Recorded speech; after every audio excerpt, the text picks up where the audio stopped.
package creation. Generally, we know how to create the package.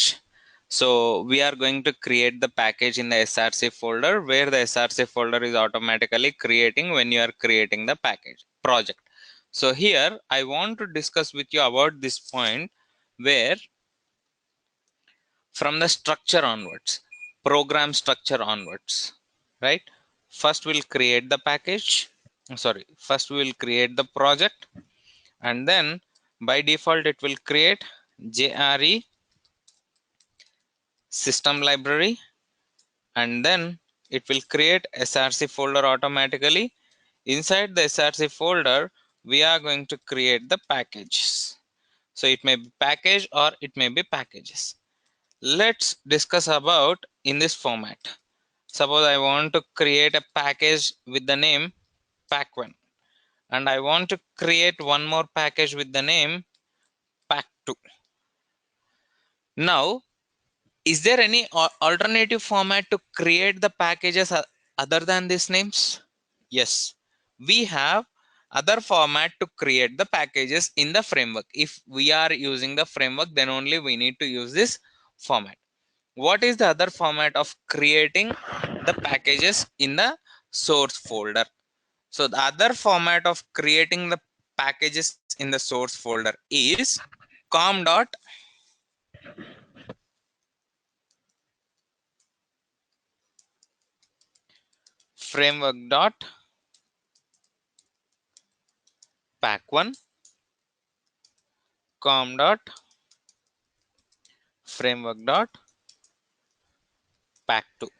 So what is the difference between creating this com.framework.pack1 and only pack1?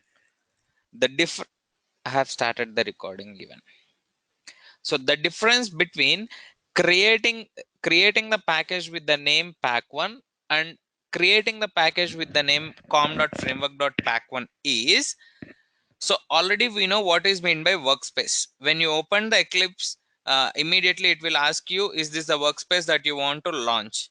When you click on launch, automatically Eclipse will be opened with the programs involved in that particular workspace. This we know already how to maintain this workspace in our system, right?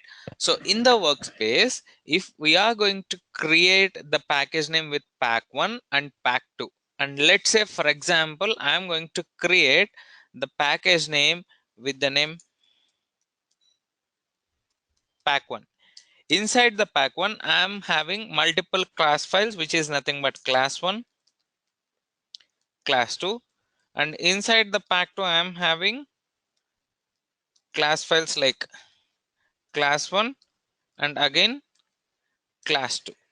In this case, when you are creating the package names like this, pack1 and pack2, the class files will be saved in the workspace in a single folder.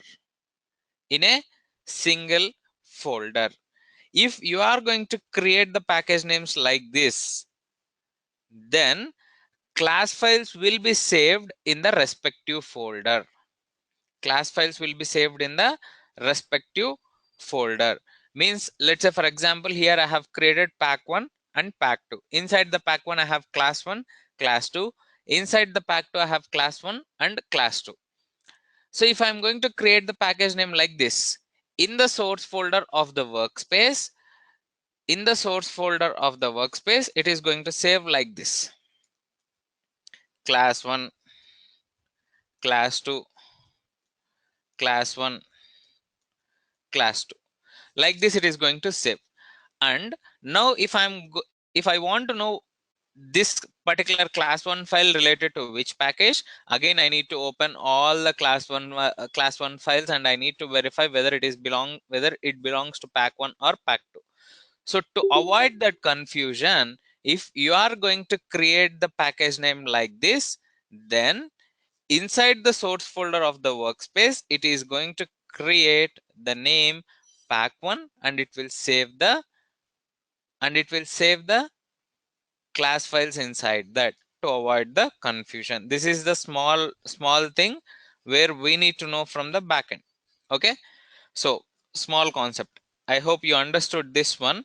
And apart from this, I have prepared one more format to understand the read and write data from the Excel document very easily. So I have designed one more format to understand it very clearly. So because maybe yesterday and day before yesterday you may feel confusion. To avoid that confusion, let me show you what I have been done in that. For that purpose, I have designed one program here. I have designed a project here. Sample framework is the project name. Automatically, this JRE system library has been configured. Now, in this JRE system library, SRC folder has been created. After that, I have been configured reference libraries and test-ng libraries. Inside the source folder, I have created one package with the name util package. In this util package, I have used three files which are nothing but test base, test util, and Excel reader.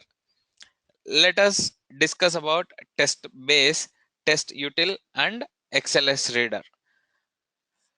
So here everything will be configured by using this test base file. This is the base file of the complete project. Here I have used just ebay.com for my reference. I hope previously I explained you one concept, which is nothing but, suppose let's say for example you have 100 automation scripts where you have been designed that automation scripts for testing environment.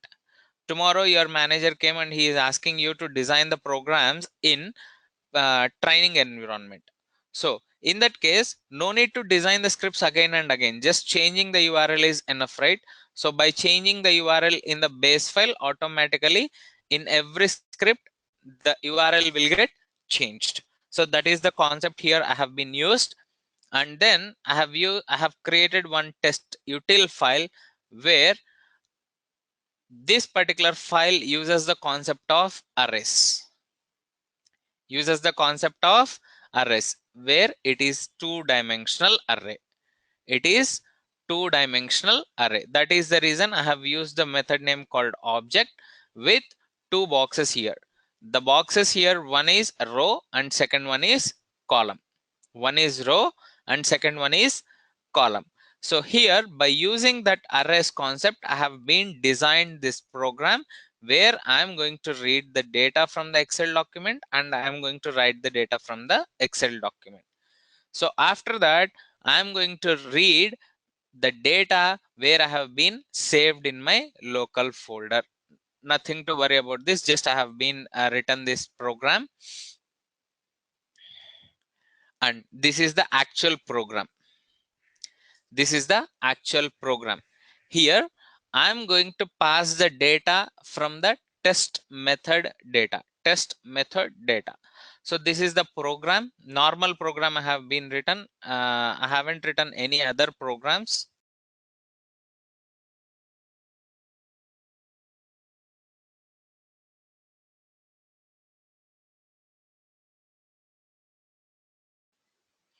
So base URL I have been passed, and then I'm going to have page load time, and then I'll have, if you want to use both the things you can use, or else you can go with page load time. So once I have done with the page load time, I open the ebay.com URL, and there I am going to perform some operations like selecting the data and selecting the value over there, and I am executing this program. That's it. I haven't done anything more than this. So anyhow, I want to reduce the complexity of program what I am explaining to you. So but I'll try for that and I'll let you know how to do this one. Don't worry about this. Anyhow, I'll prepare one clear document for you so that you'll understand what needs to be done there. So any questions, any other questions?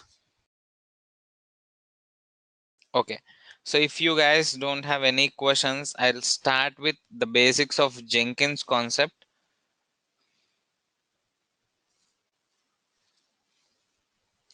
The basics of Jenkins package concept was not clear.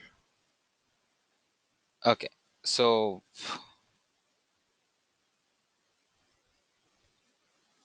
what is the question that you have, Ram Kotigar?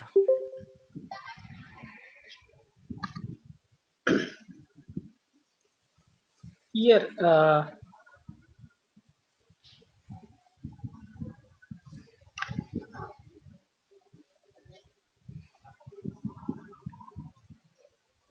Yep, tell instead me. of yeah, instead of Notepad, could you please open MS Paint once?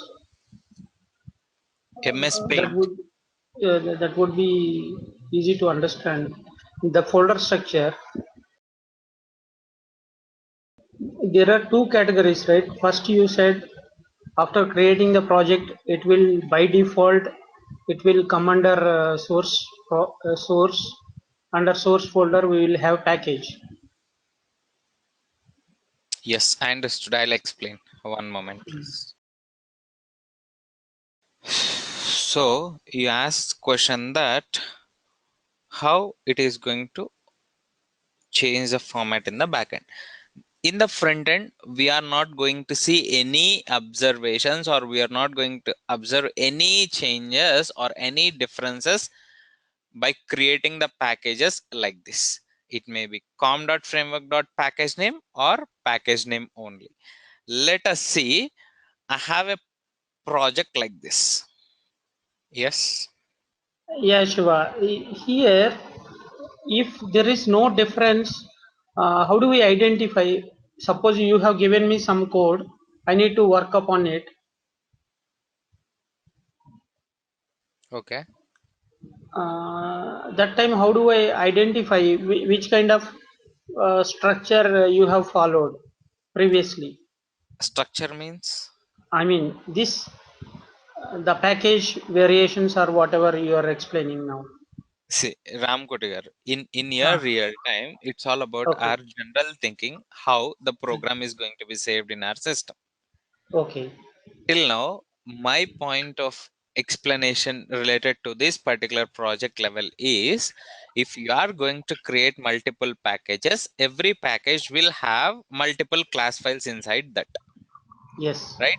Even in your real time also, when you are working in your real time with this particular automation or automating a project, you are going to create multiple packages. Inside the package, multiple class files will be created. yes, Now, if you want to know what is the difference when we are using com.framework.package name and only package name, here hmm, I am saying that my answer would be, in the front end you are not going to see any changes. This is all about backend job, how the Java is going to behave or how the test engine is going to behave. okay, But what is the use of behaving like this by TestNG or Java? This is our question, right? okay, The answer for this question is, let's say for example, you are the person who is who is like expert in automation. Example I am saying. Okay. Now I have designed some automation scripts. Okay. okay, So I designed some automation scripts like I have created two packages. One package is having 20 automation scripts. Another package is having 20 automation scripts. okay, Now you came to me and you are asking me that you have 20 class files or 20 automation scripts that you have been created. Please send me all the 20 automation scripts that you have been created to me. So you're asking me to send all the scripts to you. So I'm planning to send all the scripts to you. So how can okay. I send all the scripts by consolidating all the scripts to you? By sharing that package or that Java project itself. Yeah, I need to get the Java project. From where I need to get the Java project? From the workspace where I have been saved this project, right or wrong? Okay. Yes. I need to open the workspace folder, and in that workspace folder I'll have that project. In that project I have source folder with 20 class files, 40 class files what I have been created. Okay. Pack You one and understand? pack two. You meant to say. Yeah. Yeah, pack 1 and pack 2. Now Yeah. pack 1 is having 20 files, pack 2 is having 20 files. So Okay. when you open source folder in the workspace, you are going to see 40 class files in the list. 40 Okay. class files in the list. You are not going to see pack 1 folder separately, pack 2 folder separately. Okay. Do you understand now what I'm saying?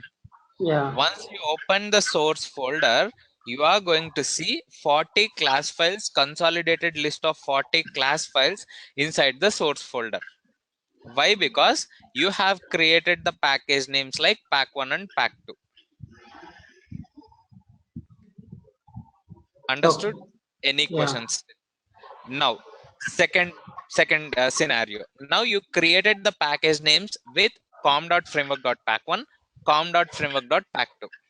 If you open the source folder in the workspace, then you are going to see two folders again, pack 1 and pack 2.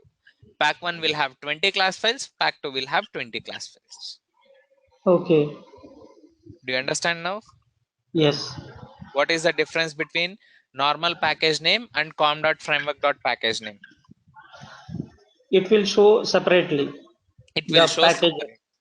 It will show Okay. separately. Yes. This is what the backend thing you are going to verify. So you are going Okay. to get the difference between pack 1 and pack 2. Okay. Understood or any questions? Yeah. Yeah. Now it's clear. Is it Thank clear you. now? Yep. Welcome. Yeah. Thank you. Fine. Any other questions from any others? Any other questions from any other people?